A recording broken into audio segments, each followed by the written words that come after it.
जो कानूनी स्तर पे अलग अलग तरीके से जुड़े हुए हैं, जुड़ना चाहते हैं, समर्थन देने को खड़े हैं, और वो डिजिटल डायरेक्टरी में सभी आपको मोबाइल नंबर वगैरह ईमेल मिलेगा, जिससे कि जल्द से जल्द एक तरफ रैपिड रिस्पांस फोर्स, उसके अलावा किसी को संपर्क करना हो, किसी दूर दराज डिस्ट्रिक्ट में रात को किसी चीज़ को बोलना हो कानूनी रूप से, उसके ऊपर एक्शन लेना हो, वो ज़्यादा सहूलियत हो जाएगी उसके लिए। और इस प्रकार हम चाहते हैं कि कोर्ट से ज़मीन तक हर जिले में एक कानूनी ढाल स्थापित की जाए।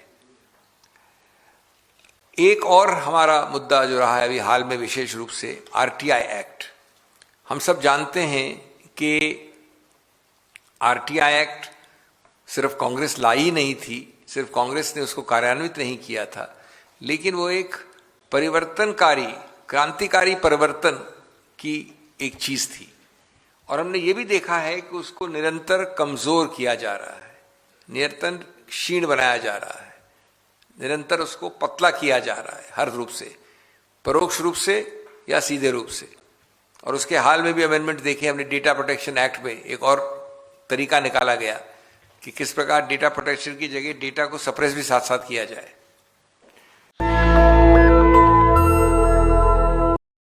आभार प्रकट करना आवश्यक है कांग्रेस पार्टी का, कांग्रेस अध्यक्ष का, पूर्व कांग्रेस अध्यक्ष का, और विशेष रूप से जो व्यक्ति सब पर स्ट्रिंग्स होल्ड करते हैं कांग्रेस में, अजय माकन का। मैं इसलिए कह रहा हूं क्योंकि इन्होंने हमेशा से, विशेष रूप से मैंने देखा है हमारे विभाग के लिए, समर्थन जो है मौखिक भी है, शारीरिक भी है, नैतिक भी है, लेकिन इन सब चीज़ों से काम नहीं बनता है, सामग्री और साधन चाहिए होता है। इन्होंने बड़े सरल रूप से विश्लेषण करके हमारे हर इनिशिएटिव का समर्थन किया। इसके लिए मैं पूरी तरफ से, विभाग की तरफ से इनका विशेष रूप से आभार प्रकट करना चाहता हूं, क्योंकि कई अच्छी इनिशिएटिव्स मर जाते हैं सिर्फ बातचीत में या घोषणाओं में, जब तक के सही रूप से, सही समय पे और सही आकार में उनको समर्थन नहीं मिले। तो दोस्तों, आज विशेष रूप से मैं 4 इनिशिएटिव्स की बात करूंगा, और फिर अंत में जो सूची देंगे आपको, उसमें कुछ हाल में 1-2 वर्ष में जो बहुत विशेष महत्वपूर्ण अलग चीज़ें की हैं, उनकी भी सूची आपको देंगे हम। तो पहली बात है एक आईएनसी फेलोज प्रोग्राम की घोषणा।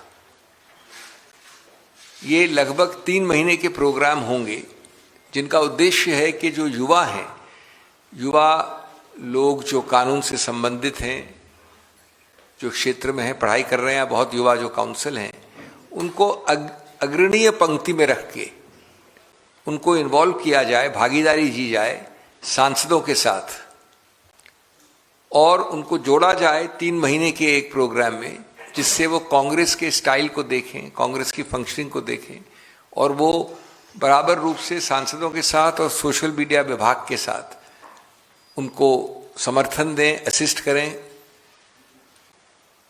और इससे जो एक अगले युवा पीढ़ी को एक जो अवसर हम देना चाहते हैं कि विपक्ष का क्या रोल है संसद में, और किस प्रकार से विपक्ष का रोल कांग्रेस अदा कर रही है, उसकी शुरुआत होगी।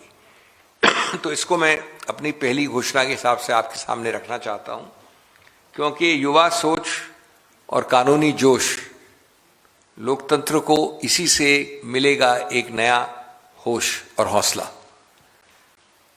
दूसरा है हमारा ये पॉडकास्ट सीरीज, जिसको हमने कहा है न्याय, नेता और नागरिक, NNN। ये जो है, इसका उद्देश्य क्या है कि हम मंच दें, सिर्फ कांग्रेस से सिर्फ तक सीमित नहीं है। इसमें सुप्रसिद्ध वकील सिर्फ नहीं होंगे, युवा वकील भी होंगे, वरिष्ठ विधिवेत्ता भी होंगे, और जो डेजिग्नेटेड वरिष्ठ नहीं है वो भी होंगे। और उनके जरिए जो आज के ज्वलंत मुद्दे हैं समाज में, उनको रखा जाएगा। विशेष रूप से ये आवश्यक इसलिए है क्योंकि आज असहमति को सिर्फ नकारा जाता है।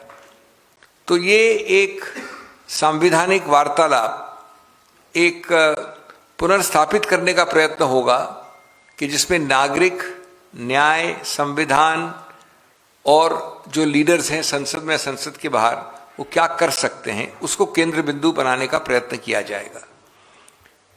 अभी हम निकट भविष्य में 10 या 12 इसके पॉडकास्ट कर देंगे। मुझे सौभाग्य है कि इसका इनॉग्रल पॉडकास्ट मेरे साथ रिकॉर्ड हो गया है ऑलरेडी, और निकट भविष्य में उसी से शुरुआत होगी।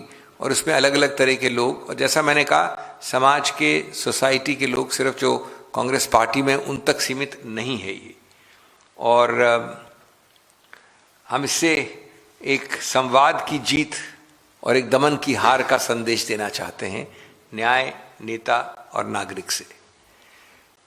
तीसरा जो मैंने पहले भी जिक्र किया था वो अब काफ़ी आगे बढ़ गया है, जो मेरे हृदय के भी निकट है। मैंने इनफैक्ट जब मैंने ये वापस विभाग संभाला था तब भी मैंने इसकी घोषणा की थी, जिसको RRF कहा था, रैपिड रिस्पॉन्स फोर्स।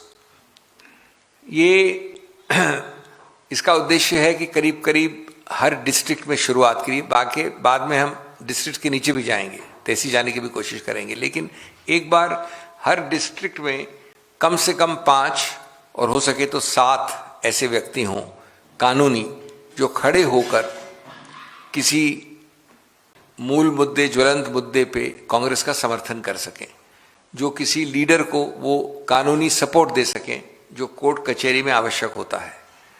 और इसमें हम सिर्फ मेरिट देखेंगे, जो लोग खड़े होकर बहस कर सकते हैं।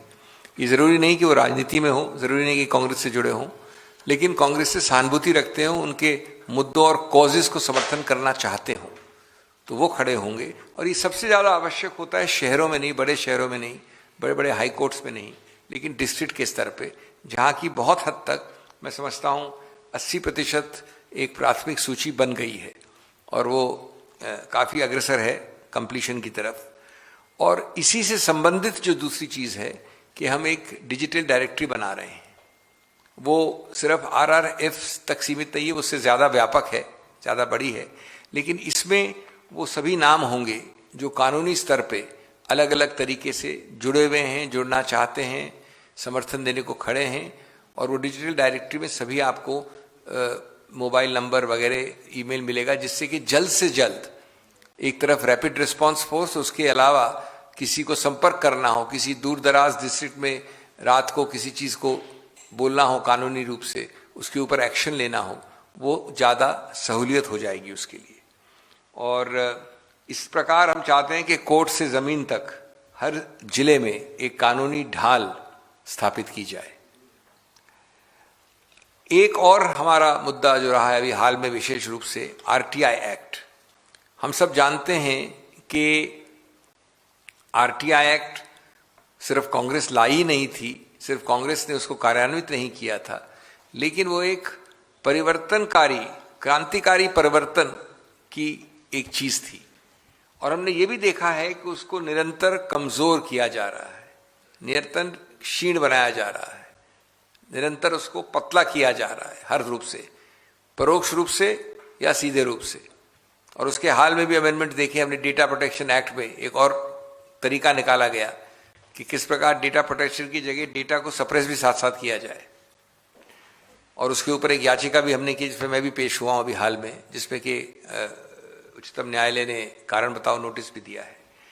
तो जब ये बार बार पारदर्शिता को घोंटने का प्रयत्न किया जा रहा है, तो और भी ज़्यादा गंभीर हो जाता है कि हम एक ढांचेदार राष्ट्रीय वार्तालाप क्रिएट करें इसके ऊपर, स्ट्रक्चर्ड नेशनल कॉन्वर्सेशन, जिससे कि जो पुराना इसका स्वरूप था, आकार था, स्कोप था, वो पुनर्स्थापित हो और उसकी जो आत्मा है और उसकी जो मजबूती है जो शुरुआत में थी, वो जहाँ तक हो हम वापस ला सकें। तो इस विषय में एक तरफ तो हम कानूनी एक्शन ऑलरेडी ले रहे हैं, जैसा मैंने कहा याचिका में पेश हो रहे हैं इत्यादि, उसमें सिविल सोसाइटी भी है, कांग्रेस पार्टी सीधी भी है, लेकिन साथ साथ हमारा उद्देश्य है और निकट भविष्य में इसकी भी घोषणा करेंगे कि एक राष्ट्रीय कॉन्क्लेव समारोह हो इसके ऊपर, और जिसमें कि कानून से संबंधित लोग नहीं, पूर्व सेवानिवृत्त इलेक्शन कमिश्नर्स हों, समाज के लीडर्स हों, RTI एक्टिविस्ट हों, पत्रकार हों, नीतिगत जो एक्सपर्ट्स हैं नीति के, इत्यादि इत्यादि। तो एक प्रॉपर लॉजिकल असेसमेंट के बाद, पूरा आकलन करने के बाद हम चाहेंगे कि इस कॉन्क्लेव के अंत में एक रिपोर्ट समर्पित हो, जिसमें कि सुझाव हों कि किस प्रकार से ये मूल मुद्दे हैं जहां पर पुनर्स्थापित करना है इस एक्ट की आत्मा को और इस एक्ट के पूरे एक आकार को। तो जैसा मैंने कहा कि ये हमारे मुख्य उद्देश्य हैं। मैं वापस अब अंग्रेजी में बोलने की आवश्यकता नहीं समझता, ये चीज़ आपको अंग्रेजी में भी दे देंगे वो, ये चारों चीज़ों के साथ। और अंत में हम एक सूची लगा रहे हैं जिसमें आप अवगत होंगे कि हाल में बड़े विशेष जो इनिशिएटिव्स दिए हैं ग्राउंड पे हमने, जैसे लोकायुक्त एक्ट में ये बड़ी आमतौर पे अलग अलग प्रदेशों में हो रहा है कि 3 लोगों की होती है मेंबर कमेटी चयन करने के लिए। एक ये होते हैं एलओपी, एक होता है मुख्य न्यायाधीश और एक होते हैं सरकार के मंत्री। तो 2 लोग बात करके तीसरे व्यक्ति से सिर्फ एक निर्णय भेज देते हैं कि अपना आप सहमति दीजिए। तो ये कंसल्टेशन तो होता ही नहीं है कहीं, और जहां जहां बहुमत सरकार है आज की सत्तारूढ़ पार्टी की, वहां ये हो रहा है। तो ऐसी याचिकाएं सफल रूप से अभी हाल में पिछले हफ्ते आई थी और उच्चतम न्यायालय ने कहा कि हम जल्द सुनना चाहते हैं। ये तो एक प्रकार से प्राथमिक रूप से सहमति का या कंसल्टेशन का बिल्कुल नकारने वाली बात है। इसी प्रकार से बेल में अभी हमने एक ही महिला जो थी सिटीजनशिप में कारावास में, उनको हमने बेल दिलवाई। इसी प्रकार से कई महत्वपूर्ण एमएलएज कर्नाटक में जिनको डिस्क्वालीफाई किया गया था उनको राहत मिली है, इत्यादि इत्यादि। उसकी सूची भी आपको हम देंगे। तो जैसा मैंने कहा कि कई सारे अच्छी चीज़ें हो रही हैं, और सबसे ज़्यादा हर्ष की बात यह है कि कांग्रेस पार्टी और हमारे ट्रेजरर साहब इसका पूरी रूप से समर्थन कर रहे हैं। ये हर्ष। नेशनल दस्तक की आपसे गुजारिश है कि अगर इसको बचाना चाहते हैं तो नेशनल दस्तक को सब्सक्राइब करने के लिए रेड कलर के सब्सक्राइब बटन को दबाएं, फिर बेल आइकन की घंटी दबाएं। नेशनल दस्तक को बचाने के लिए बहुत जरूरी है कि हर खबर को शेयर करें, लाइक करें, कमेंट जरूर करें।